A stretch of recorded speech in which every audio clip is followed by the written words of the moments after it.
Good morning. Welcome to ATI ProMedia. We are live and powered by advanced trading here. We have an action-packed day, and the show's just developing. It's making itself. What I think we're going to talk about at 6 in the morning doesn't quite end up the same when you look at live cattle down 240, feeders down 325. There is a lot of red on my quote board. We do have hogs up right now. Other than that, a lot of red. Stock market lower. We had another number come out at 7:30 showing more inflation. Today is the start of a 2-day Fed meeting, Tuesday, Wednesday, depending on my schedule. We might talk about what Jay Powell talks about in that meeting. Seeing corn down a little, had a nice rally off the lows. Beans lower, wheat lower, some volatility overnight. Deliveries were very interesting on how the markets reacted to that. Soybean oil. Remember when we were going to need to plant 10 more million acres of soybeans because we weren't going to have enough? Alert, we have enough soybeans and soybean oil. We're crushing a ton of stuff. We're ending up with meal and oil. You're seeing the meal strong. The oil, new lows. We could pop a chart of that up. Planning progress. We are not only on schedule, we're ahead of schedule for corn and beans. Spring wheat, absolutely on fire. The North Dakota, Minnesota, Montana boys rolling her in. Wheat conditions went down 1%. ADM. Oh, you remember them. ADM out with profits. Currently, ADM stock trading down 5%, 57.80. Initial reaction during the earnings was okay, but as the markets digest this numbers, interesting. If you're out there, do you clear ADM? Do you like ADM? I don't know. They did 90 some billion dollars worth of business last year. They are the A in the ABC. All right. We have a star of the show. He's coming to us from a so-so looking wheat field out in somewhere out there. And then we'll bring in Connor B too. I think he's ready. Let's bring him in. B Huck, star of the show. What do we have? Oh no, we went right to Connor. Get that loser out of there. What do we Pull him have? up. Let's go solo. Right. Oh boy, solo on Brady Huck. There we go. Good morning, guys. I'm out here in Dodge City, Kansas, and just north of Dodge, in a wheat field, one of the many wheat fields in Kansas. Those ratings came out yesterday, and the board seemed to be a little disappointed with that print, 1% lower on the good to excellent conditions. But as I think about it, and I think about my weekend, I drove up to Hayes, Kansas to play some baseball, and I saw a lot of wheat fields that still had a lot of potential out there. So there's areas of problems, there's areas with potential, but the market didn't like that ratings change here today.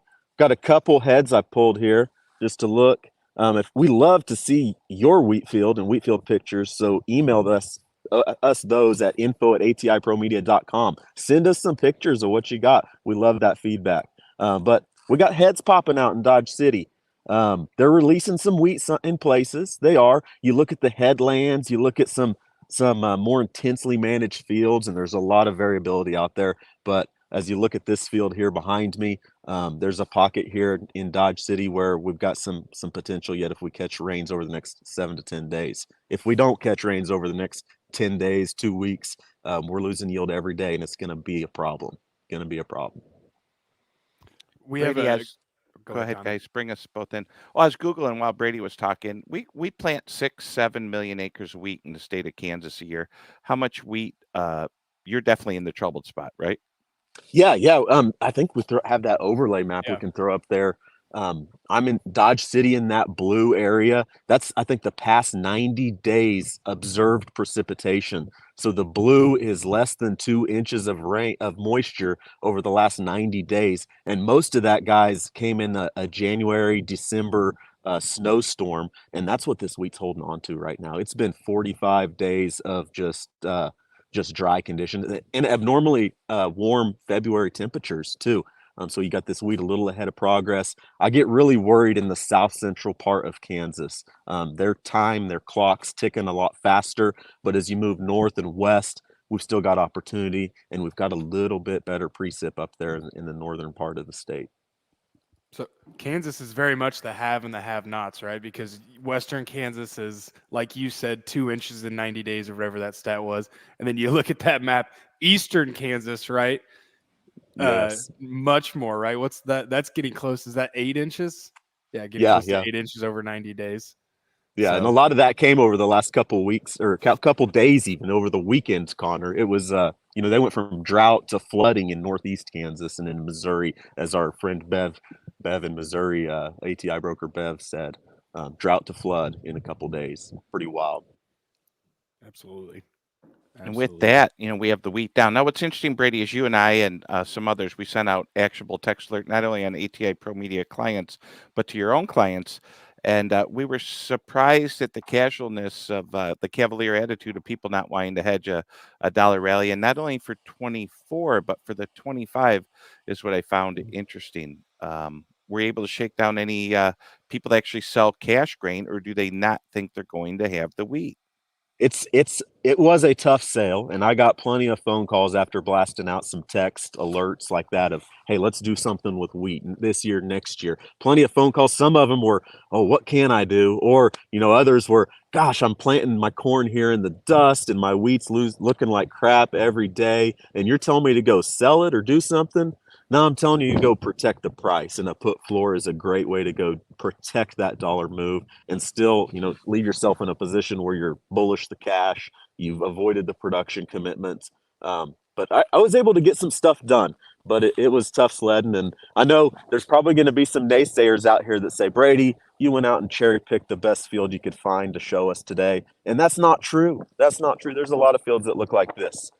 There's a lot of variability out there. And you look at the headlands like this right here, there, it's tougher looking stuff, higher stress.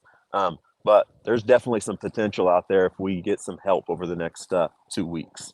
Brady, Connor, don't we have a fiduciary duty to cover the gap between the crop insurance level and where we are? Does anyone remember where Board of Trade or KC Wheat spring price insurance is? I don't offhand, so I'm asking. KC is like 790 area, Tommy. But a lot of guys have 65 to 75% coverage level, so that puts them in that, if they raise APH yields in the 580, I believe, area. I don't have my Crocs on today. 790 or 690? I believe it's seven. Is it 790? Maybe I I'm off there. let's check on that. Maybe someone who's watching or listening or research or something could text it to us. That Mhm. seems awful high for a level of a market that's been really, really, really sold off. I know this, that uh, rallies on moisture. Obviously, you're not getting the moisture, but a lot of the Midwest is getting the moisture. Rallies on moisture is fool's gold to get bullish on that. I mean, today is the last day of April. We are ending April, and yeah, we're wet, but I go by my front lawn indicator. It looks great. Now, uh, if we come in over the weekend and nobody's planting anywhere over the weekend because it rained another 2 inches everywhere, we're going to hit a weather rally on Sunday, Monday. But those are still meant, in my opinion, to sell and protect. And luckily, the farmer has a ton of old crop that they can unleash on that if they need to. But I think farmers are going to be disappointed. I want to go over a couple things in the markets, guys. Just we could take it easy on the charts. But I'm looking at gold down $40. Cattle have bounced a little. Uh, Corn, beans, wheat down, silver down, interest rates exploding higher on that number. Dow Jones down 200, S&P, NASDAQ, Bitcoin down. I mean, it's a risk off, take money off the table day. And I'm starting to see chatter on the morning business shows of uh, economists saying, no, we're going to be at these interest rates for years. Now, Mhm. right now, the Airbnb industry is on the verge of imploding in Florida for several reasons. That the loans are being moved up to higher rates, but the price of insurance. So 4 years ago today, everyone thought it was a great idea to move down to Florida, buy a house, live down there for a year till their kids went back to school. Then they wanted to Airbnb them all. Money's getting tight for everyone. So interest rates have moved up on a lot of these homes. Insurance has doubled or tripled, and there is trouble in the Florida real estate market when it comes to Airbnb. That's just a little example of what's going to happen in a lot of businesses across America. I do not think the American farmer is prepared for stagflation. Stagflation being higher interest rates, poorer economy, poorer prices, higher cost production. You're seeing it hit the food industry. They had a special this morning about all the fast food companies that tried to keep prices low and then they couldn't do it anymore. So McDonald's, Taco Bell, whatever. And then you see what's happened. Even though, Brady, cattle are coming down today, we are still relatively record cattle prices. You want to talk about that a little bit? Yeah. You look back, the record feeder cattle index is 254.10, and the current index is 245 area on feeder cattle. And you look out at those deferred contracts, Tommy, and we've got 250 plus. I don't see the board now, but we're above, right there at those record levels out there on the deferred contracts.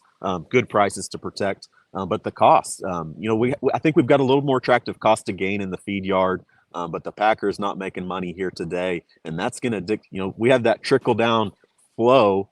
We need consumer pull, we need the Packer pull to support that market. The funds are long. We talk about this bird flu, and we're getting more and more headlines in this story, guys. It's not going away.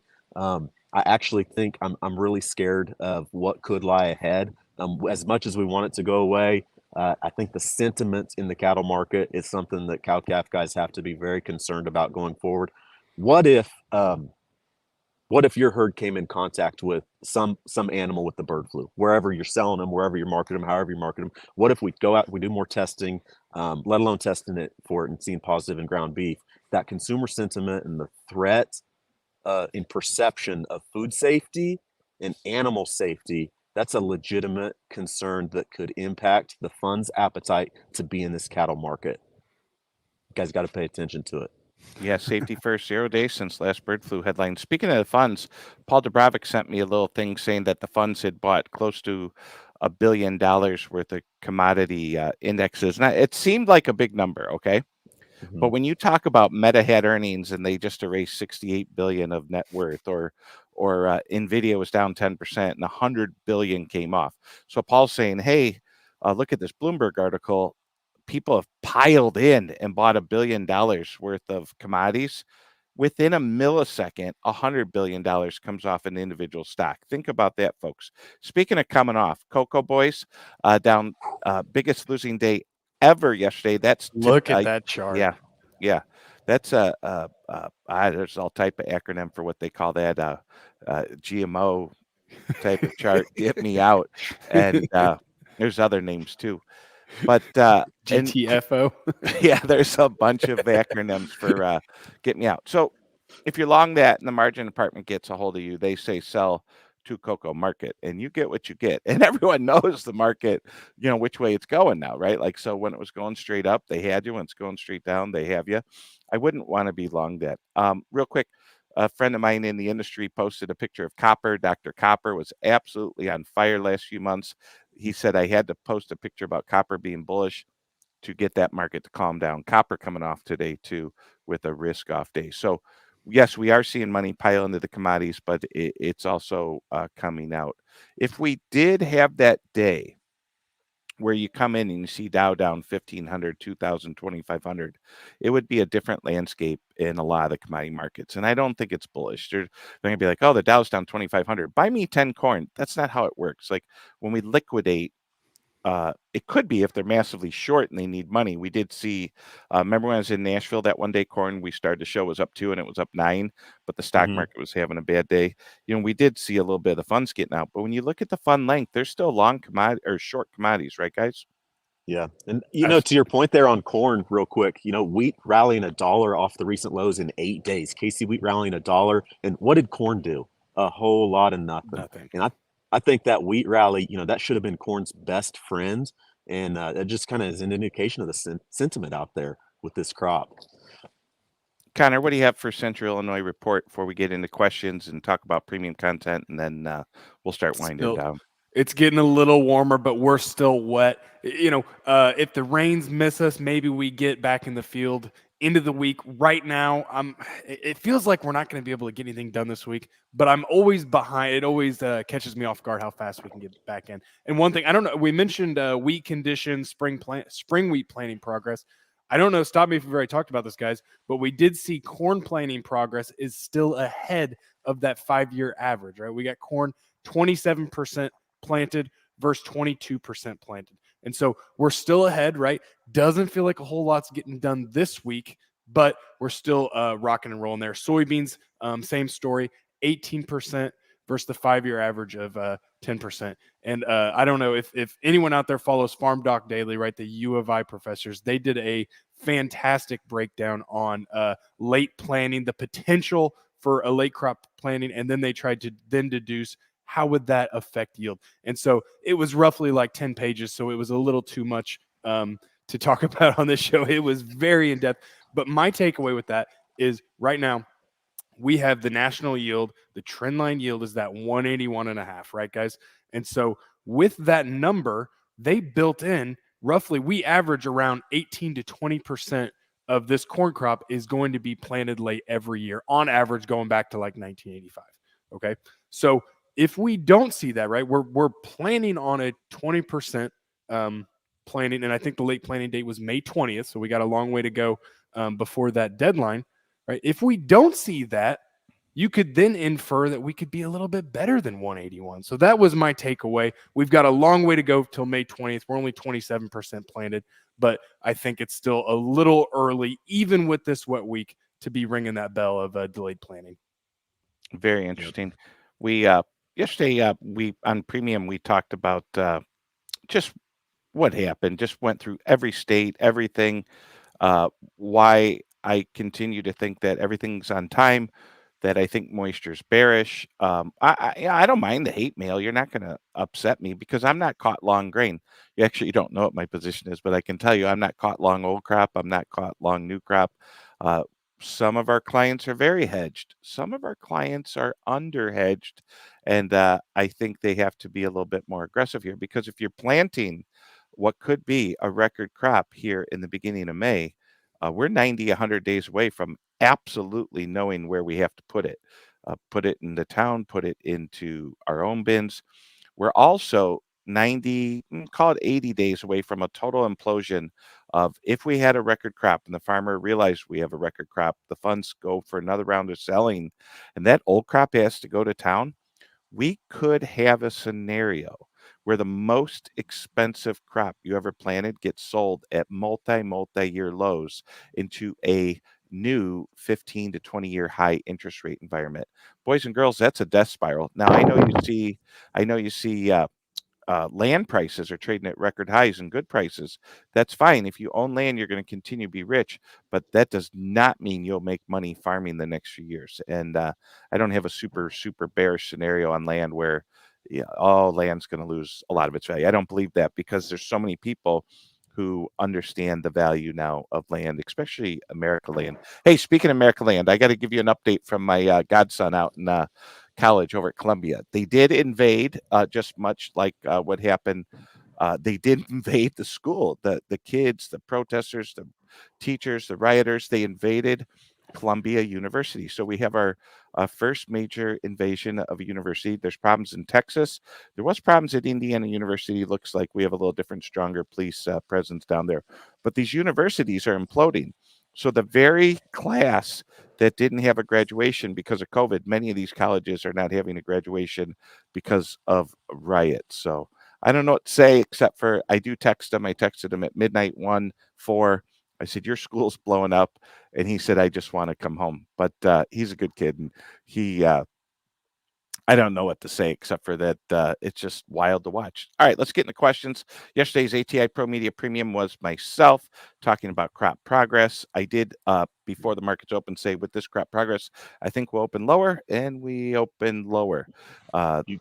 The numbers You called don't it, lie. Tommy. That was a great episode, great breakdown, and you did call it. You did call that. I do still own a seat at the Board of Trade and am allowed to trade. So, but boy, these nails don't get too dirty. I'll tell you that much. You never see my finger get hit with a pin. Let's get in the questions. Cheer me up here. Look at that guy. Stop. Let's get into the questions. Man, I like having Brady out in the field. That's great. All right. Someone read that out. Could you imagine what the stock market would do if unrealized capital gains were taxed? The stock market, economy, the United States of America. I couldn't imagine, Brett. Yeah, I thought I saw some craziness coming out of Canada. I don't know that they'll do it, but they wanted to tax profits on trading at 60%. I mean, with Toronto and those other financial hubs, those people would move right to America, which come on over, but leave your policies up there, right? What other questions or comments? We will start planting corn next week. It's all about you, Farmer Brett. This Awesome. show is dedicated to Farmer Brett, and next week, I hope you get it in a good place. All right, Tony Dunker bailing us out on that spring crop price. 734. Hard red spring 730 fall price. Okay, very good. Yeah, I Okay. thought Brady was crazy, and I'm not afraid to tell him. It just didn't. I guess it just shows you how much the market sold off, right? Significant move, yeah. It's But huge. it was up there, and your coverage level 75%, 80%. Not many people get 80% on wheat. It's in the 65 to 75% coverage level. So if you're raising APH yields or better, you gotta pay attention to where that insurance kicks in, and then what Yeah. type of tools you need. Remind me, Brady, is that fall discovery? Is it in October? It's August 15th Is it through August? September Okay. 15th, I believe. Yeah. We don't grow a whole lot of spring wheat in Central Illinois, so Or okay. not spring Yeah. hard. Hard red winter. Hard Yep. red wheat. I'm Mhm. sorry, hard red wheat. You Yep. know, if you I saw quiz spring. me every day on all three wheats, I think I'd get one of the answers wrong. 'Cause, just think of bread and bagels up in North Dakota and pizza dough, and then more bread, and then think of affordable flour like cookies here in the Midwest, is the way it was explained to me by a friend. I like So it. That's good. more like Bisquick. Like, who the heck knows what's actually in that box? The flour grown here in the Midwest, that's Bisquick. But the good stuff, the spring Mhm. wheat literally gets trucked from Minneapolis to New York City to make those bagels and pizza dough, and it has Mhm. gluten and elasticity. Today's lesson. That's how us Italians flip the pizza dough without our hand going through it. If you took wheat made from the Midwest and tried to make a pizza dough, it would Mhm. be holy. It would be blessed. It'd be religious because your hand would be going right through there. And with that, that's our Pizza Fact Day. All right. I want to give away some flags, but I want you to subscribe for ATI Pro Media Premium Edition. If you go to www.atipromedia.com, if you subscribe today, we'll get a flag sent out to you. I think Gina mailed 3 flags yesterday. Give us a call. 1-855-737-FARM. Awesome having Brady out in the field. Looks better than I thought, Brady. And I can't tell if the wheat's short or if you're short, like the camera distorts Both. stuff. Okay, Very, all right. very accurate Well, on this both. camera plays tricks on us on the internet. So, Yeah.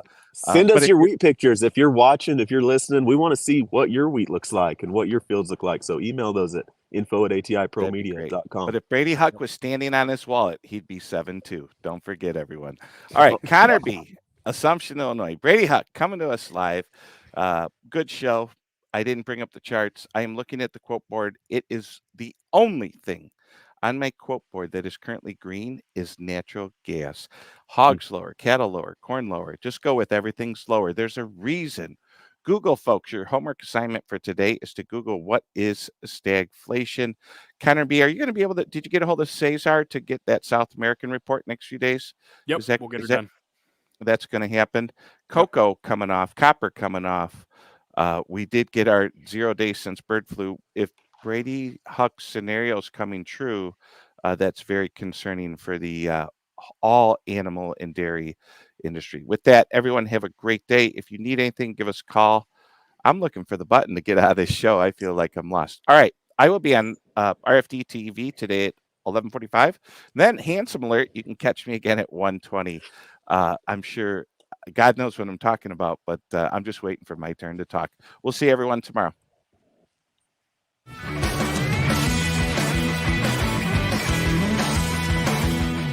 Thanks for joining us. We're here every day, 9 a.m. Central. Don't forget to like and subscribe. We'll see you next time.